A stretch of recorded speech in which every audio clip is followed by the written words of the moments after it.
So, all right, real quick, let's talk about a brief introduction into how peptides work.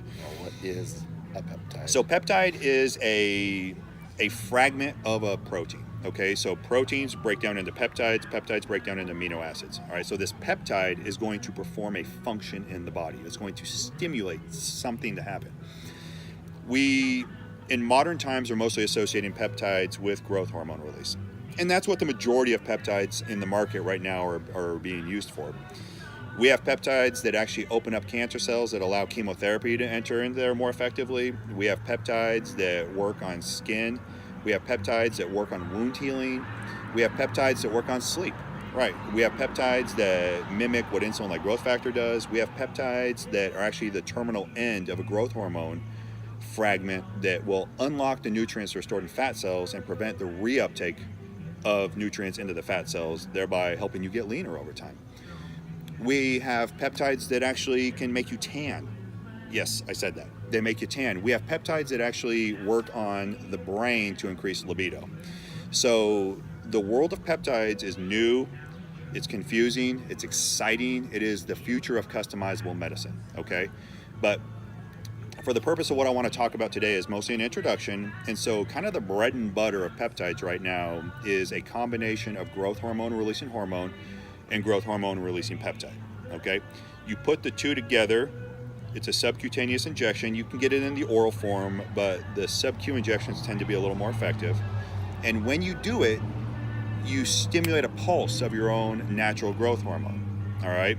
So it takes the place of where the hypothalamus would release growth hormone releasing hormone, hits the pituitary gland, and then you dump a bunch of growth hormone, your own growth hormone, into your body. Now, this is relevant because when you take exogenous or outside growth hormone, Yeah, that's what I was gonna. yeah, it hangs out for a long time, and the receptors, the growth hormone releasing hormone receptors and your growth hormone receptors in your body are designed to receive pulses because you're supposed to pulse 9 to 10 times a day. So when you use a peptide, it's a much more natural physiological approach to increasing your growth hormone, okay? So when you put the combination of, say, like a CJC 1295 and an ipamelerin, which is just the one I'm using for examples for today, you get 5 times your natural boost of growth hormone. It's incredibly significant, okay? Yeah, think about if you took a shot and had 5 times the testosterone that you were producing. Exactly. So you get a big boost of it. Now, why is that relevant? Well, after age 30, your growth hormone production tends to fall off pretty drastically. And growth hormone is very valuable. It helps you with fat reduction. It helps you with cellular repair. Via mechanisms. Sleep. Yeah, with sleep is great. Via mechanisms of turning into, it doesn't really turn into, it stimulates the release of insulin-like growth factor, which is useful for repairing the brain. It truly is a repair hormone. We call it growth hormone because we first discovered it in kids that weren't developing appropriately, so kids who had dwarfism. And so we started to notice they had a deficiency of growth hormone, so we named it growth hormone. But it's your testosterone is going to do way more for growth of muscles than growth hormone ever will. But growth hormone has many downstream effects, particularly if you want to look good as you get older. Like if you want your skin to look good, if you want your hair, your nails, you want to feel good, you want your cartilage. I mean, yeah, if you're the person who doesn't want that, then you're not watching the right video.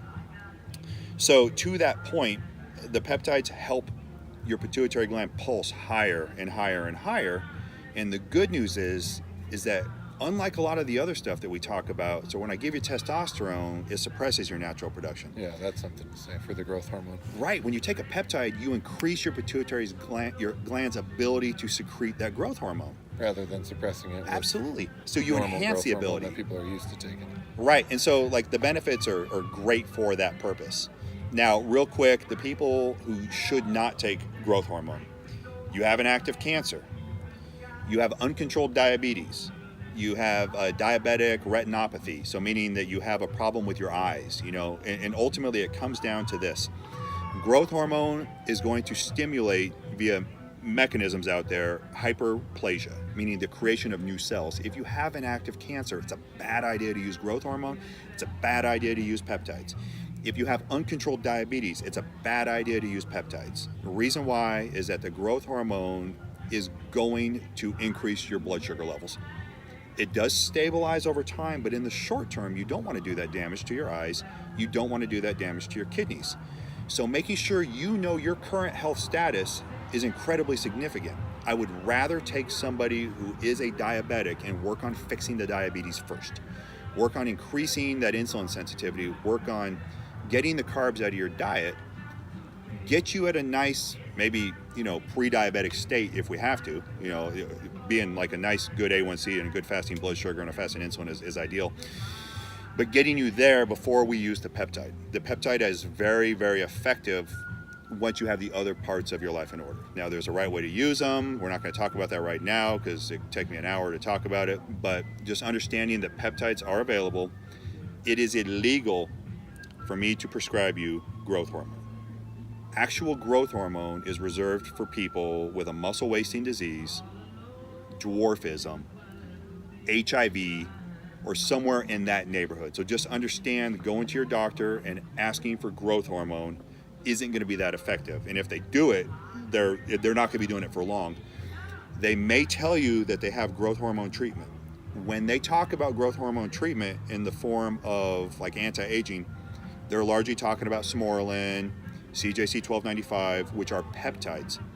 So just to reiterate, peptides increase your natural production of growth hormone. Okay? In the bodybuilding world, they've been around for a little while. The problem with peptides in the bodybuilding world, and especially from these research companies, is that when we do the spectrum analysis on these things, they are largely just counterfeit and not what they claim to be. So the very first thing I want to start about talking to you guys about is that I would stay away from the black market peptides, and I would stay away from the research chemicals because you just don't know what you're injecting into yourself. And when we're talking about something that could potentially affect, something that directly stimulates the pituitary gland in your brain, you want to be very careful with that. This is not a place to skimp. Okay, so this one is not something that you're like, well, I'll try some black market testosterone. Okay, but the peptide is where I would not, because just, in my knowledge and in my research and the way I've been trained in it, we look at them and it's not, people are not providing what they say they are with the peptides. There's a lot of testing. Weird, was it about it being unsterile, or what was, you were telling me about that lecture that you were reading. Right, so the problem is that in order to make these highly complex peptides, all right, and so what they do is they require resin. And when these chemists and these pharmaceutical engineers, they get in this, and you have to put these chemicals together. Some of it binds to a resin, and some of it goes into whatever the solution is. And then what they use is they use a chemical to knock the active ingredient off of the resin.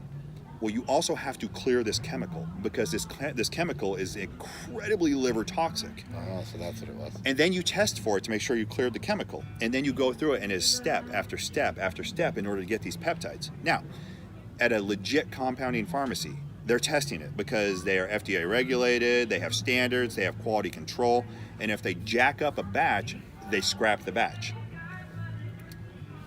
If you're buying a peptide for $7, that is the equivalent of $300 worth of growth hormone, how good do you think those quality controls are? Yeah. Really don't have to say much more than that. So anyway, so just as far as the black market thing and how peptides work on it, that is one where I would not play around with it. So unless you absolutely know you're doing the right thing. So people who are strongly in favor of growth hormone, which there's nothing wrong with that, but love growth taking hormone. Growth hormone itself for long periods of time suppresses your pituitary's ability to produce its own growth hormone. So that's where peptides are, advantageous. Very useful. Now, fasting also increases growth hormone. So, like, if that's true. So you may end up like I've heard the guys that fast or girls that fast for 3, 4, 5 days increases growth hormone.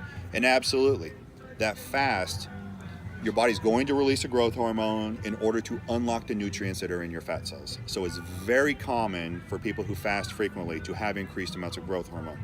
It is an option. I'm not going to lie about that. Peptides get you there.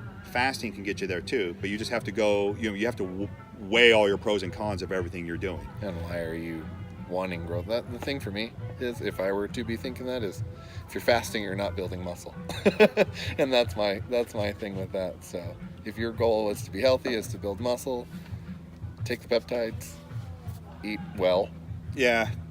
You know, I'm a Be little fasting bit. for days. I mean. Yeah, I'm If a you're little bit bodybuilder, divergent. you're not going to be not eating. No, for if you're 43 days. bodybuilding, the fasting thing isn't good. But if you're talking about more of a guy at my level, to where you're kind of just, you know, how do I go forward healthy? How do I do my anti-aging? How do I live a very nice, good, feel-good life?